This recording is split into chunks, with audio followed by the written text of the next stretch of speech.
What's up guys, my name is Grant, welcome to my channel, and today we're going to be talking about who does and does not qualify for the $1,200 stimulus check. Stay tuned.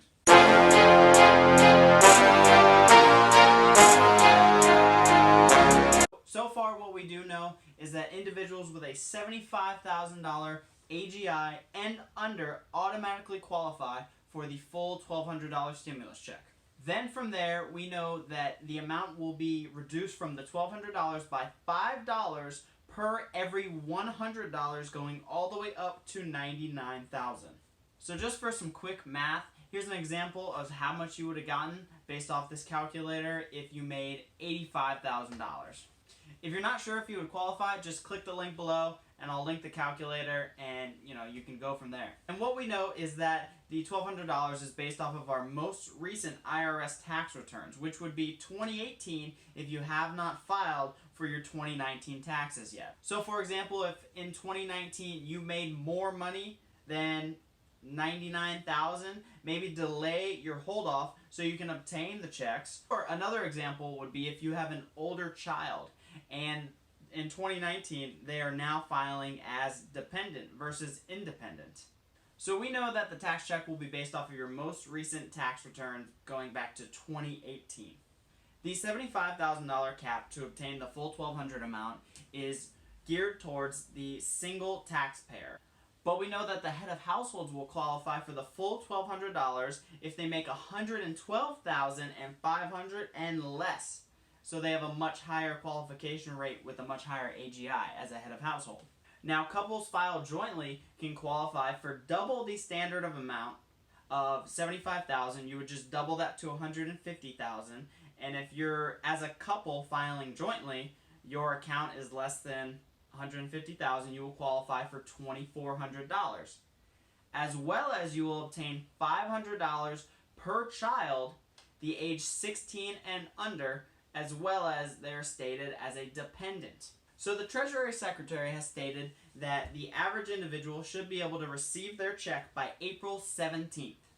But that is those who have already set up through their tax returns direct deposit. We know that through mail it might take a lot longer, and we do not know how long that could be due to, I'm sure, the back run of mail that they're going to have with all of these checks they're going to be sending out to the United States citizens.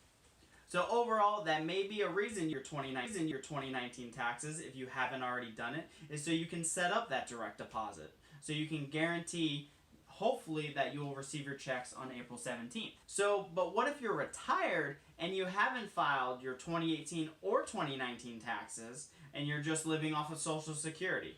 That is okay. They're going to base your income directly off your Social Security accounts, and that will qualify you for the full $1,200 amount, in which you will then receive the $1,200 automatically. Another question I hear all the time is, do you have to pay it back?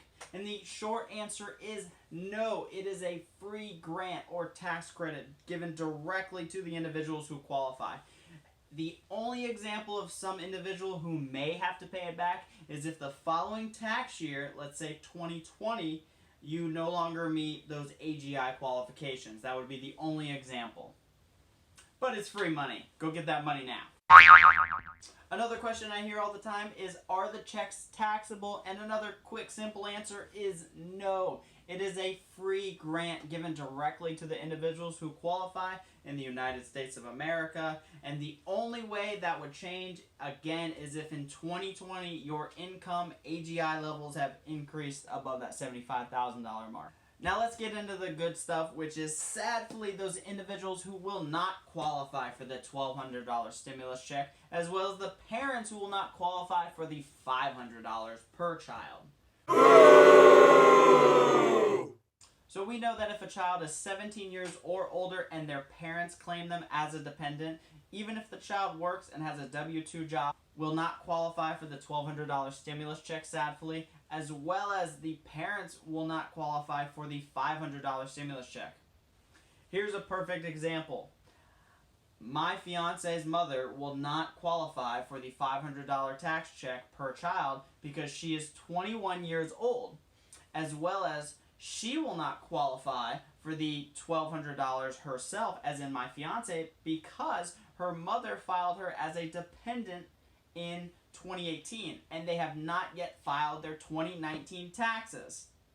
So that is a perfect example of someone who really needs to go and file their 2019 taxes. So sadly, that demographic of 17 to the end of college get the short end of the stick, sadly, and they're most likely some of the individuals that need it most, with going to school, rents not being forgiven in some circumstances. I have an individual that I know that goes to the University of Florida who pays $600 a month in rent. The University of Florida is shut down, as well as most college campuses, and they've converted completely to virtual school or online school. So he is now back in Tampa, Florida area, living at home with his school all the way in Jacksonville area, and still having to pay his $600 a month rent. So sometimes those are the individuals who may need it the most, and sadly, that 17 to 25-year-old bracket who will most likely be left out the most based off this stimulus check. You know what it seems like to me? The government's like, oh yeah, no, they're already screwed, don't worry about them. And based off this chart here, there is an enormous number of jobless claims. We are now at 6.65 million jobless claims versus the most there ever being based off this chart, nearing 750,000. That is nearly 10 times as much as there ever have been. And as you can see, the black bars, those are former times of recession. If you guys want to know how to get your $1,200 as fast as possible, all you have to do is smash that like button, and I'll see you in the next video.